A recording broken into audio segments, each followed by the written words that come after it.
I don't want to mess this up, so I had to write down what I needed to say, not to forget anything. Introducing the dynamic force in South African entertainment, Thato DJ FRESH Sikwane. Yes, sir. Hey, a charismatic figure who has been at the forefront of the music industry for over 30 years. That's a long time. I'm 30 years old, so Man, that's before I was born, bro. just Coming on.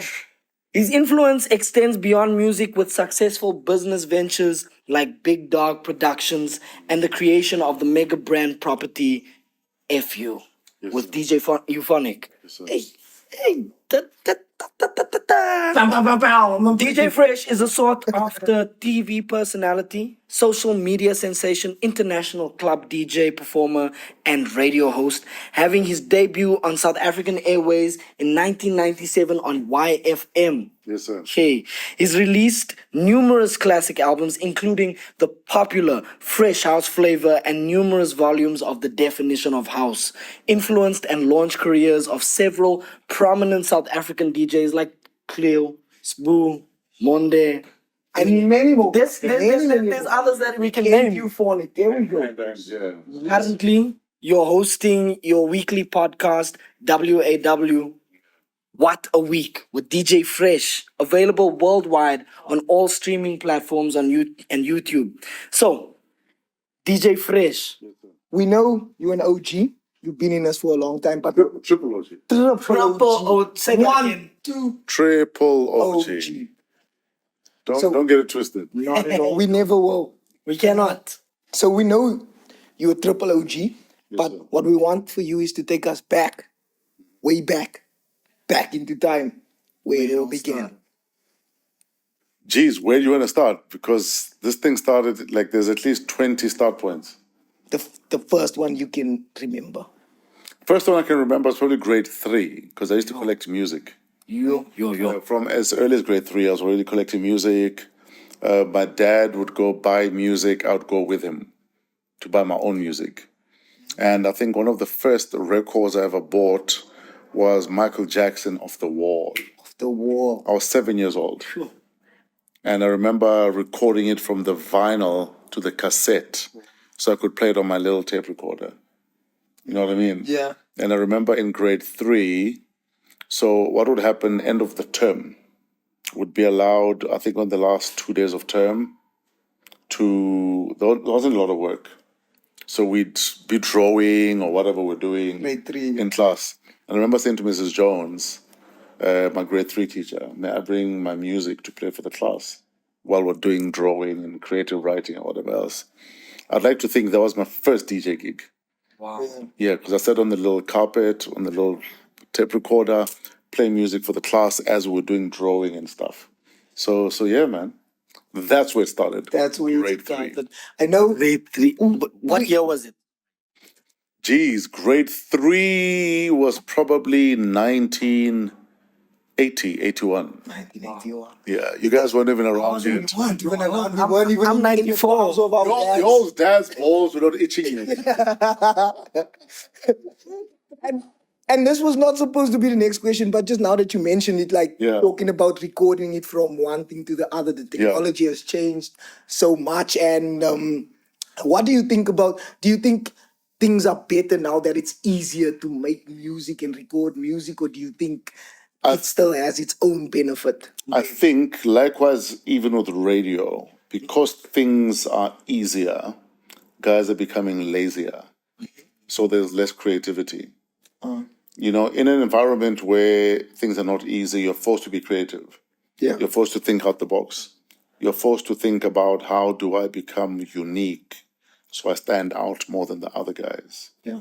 So as much as technology has been a gift, I think it's also a curse. Because now there's less creativity. Now anyone can be a DJ. My gran, and she's dead, can be a DJ. Yeah. Shucks. All right.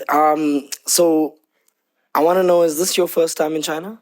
First time in China, first time in Shanghai, first time in not New York, Hong Kong. I remember as a kid, I grew up on a ton of martial arts movies. A lot of them were shot in Hong Kong. So as you come into the Bay, Hong Kong Bay, in a lot of the movies that I watched when I was a kid, a lot of martial arts movies, that Hong Kong Bay was the establishing shot.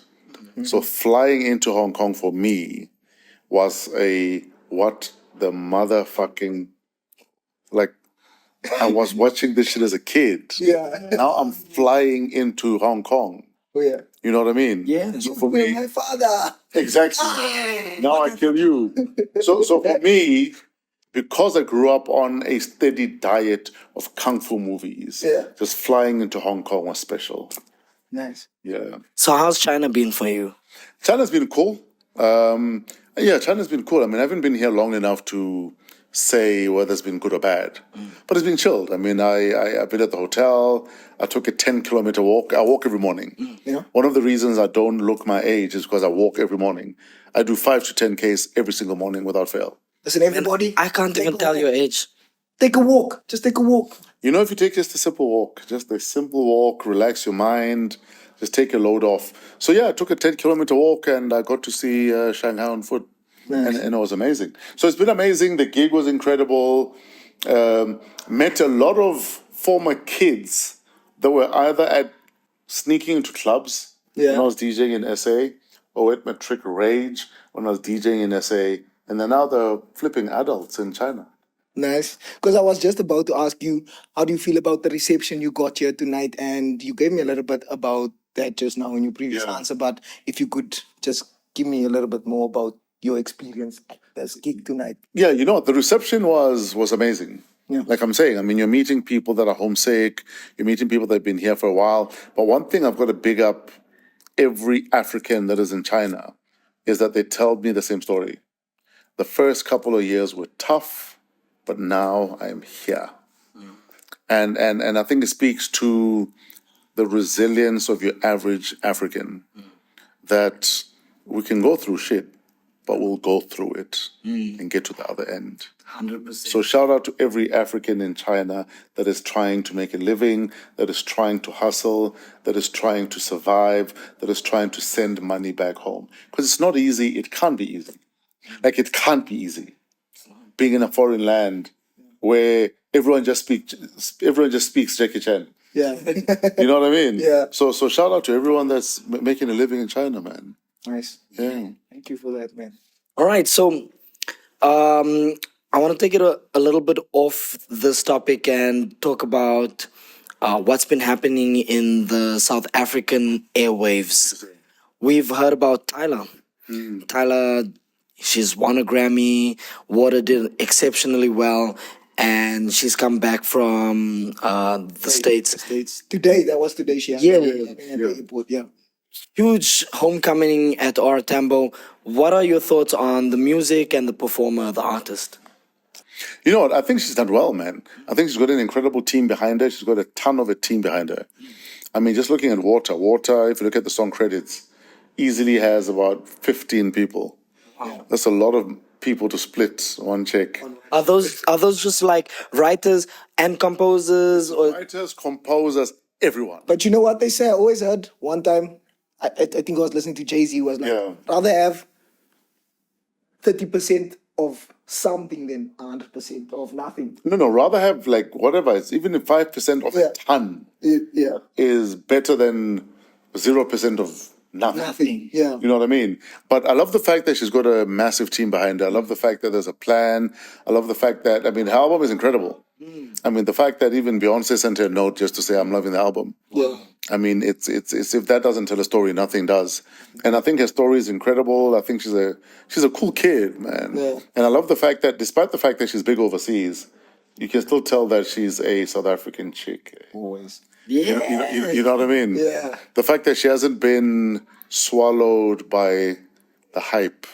Because the one mistake a lot of kids make in the industry is you believe your own hype, Yeah. you get swallowed by your own hype. Before you know it, we have forgotten who you are because there's the next new kid. You know what I mean? So the guys who've been in this industry for a while, it's because, yes, I've got hype around me, but I don't believe the hype. because I'm doing this for whatever reason I'm doing it, but it's not for the hype. So focus on the goal, Yeah. and you'll probably stay in this industry long. Nice, man. Man, okay, let's. That's nice. And then speaking of the new kids, Yeah. earlier on we mentioned how many guys you have ushered into the industry. How did you find guys like DJ Cleo, DJ Spoeg, DJ Monde, and the like? So I had a feature on my radio show on YFM. The feature is called the Mad Half Hour. So I did the drive show on YFM between 1997 and 2002.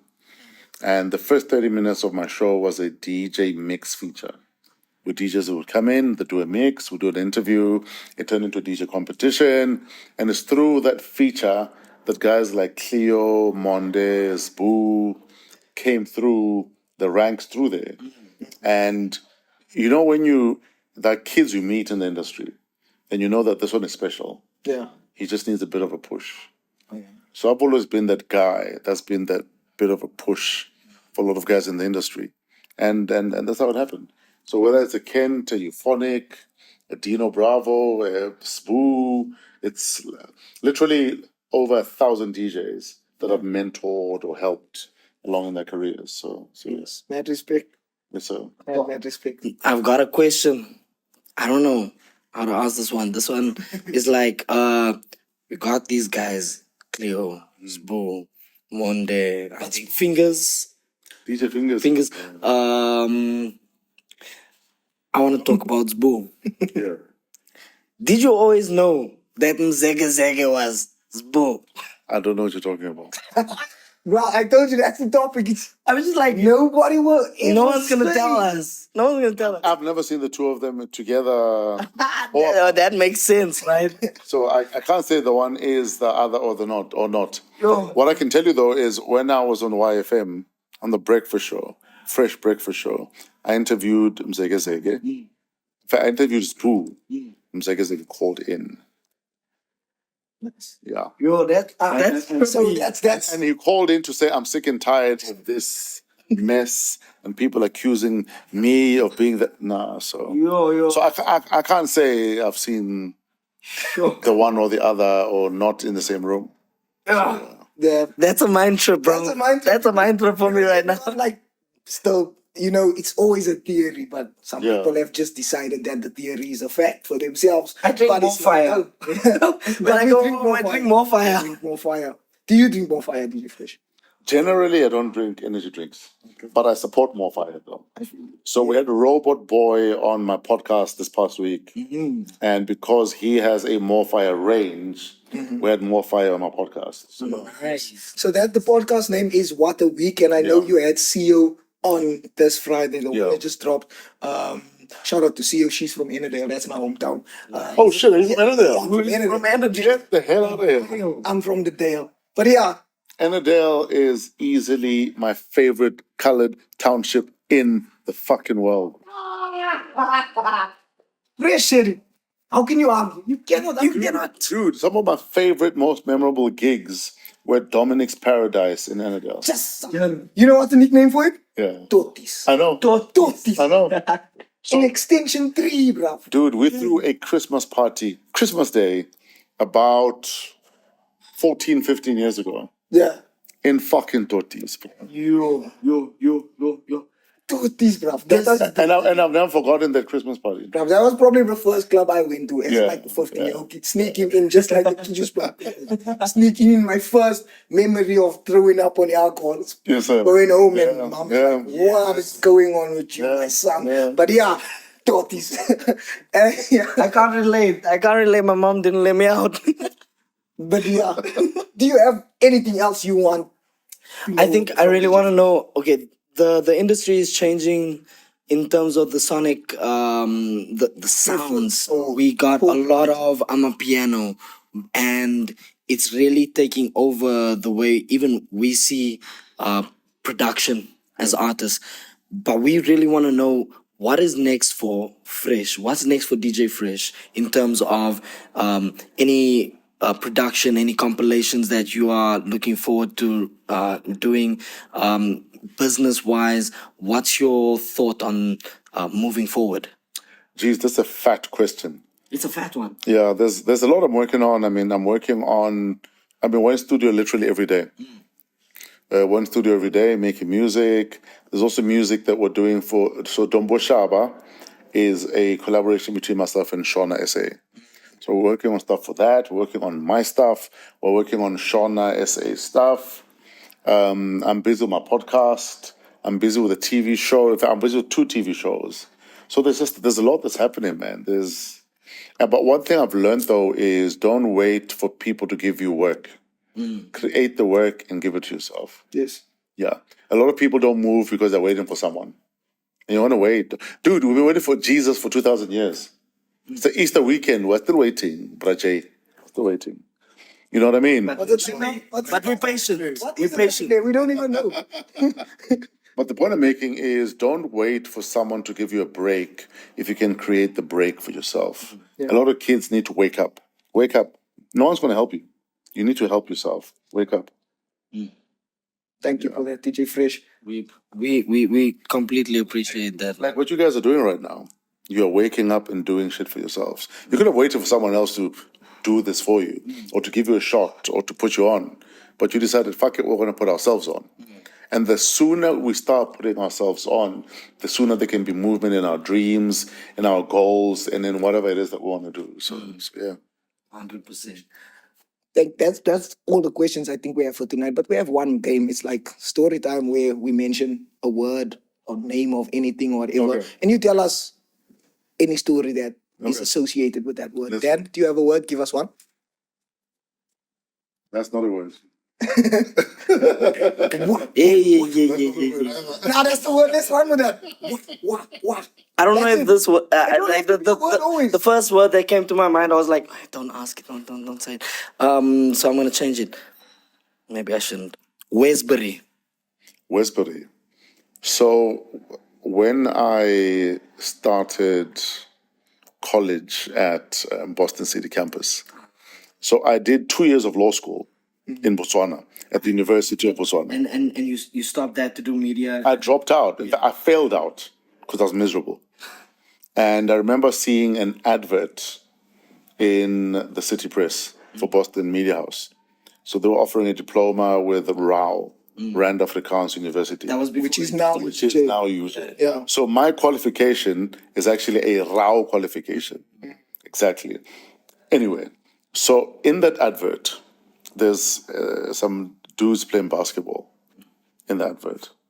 Anyway, so I started at Boston in 1995, February. So the dude that's in the advert is a dude from Westbury. The dude in the advert that I saw that sold Boston to me is a dude from Westbury. I remember in our first year of media school, there was a gang war in fucking Westbury. He was fucking involved in that shit. Sure. So he didn't come to college for a week. The following week, he comes to college and he tells us that, fuck, there were guys looking for me. And they wanted to cap him. Dude is from fucking Westbury. True story. Stuff is happening. Yeah, all that stuff. Bad vibes. Guys, please chill out in Westbury. Please, guys, stop. Nah, listen, Westbury was wild. 95, 96, 97. If you think Westbury is wild now, Westbury was fucking wild. Man, I had a friend that was shot last week.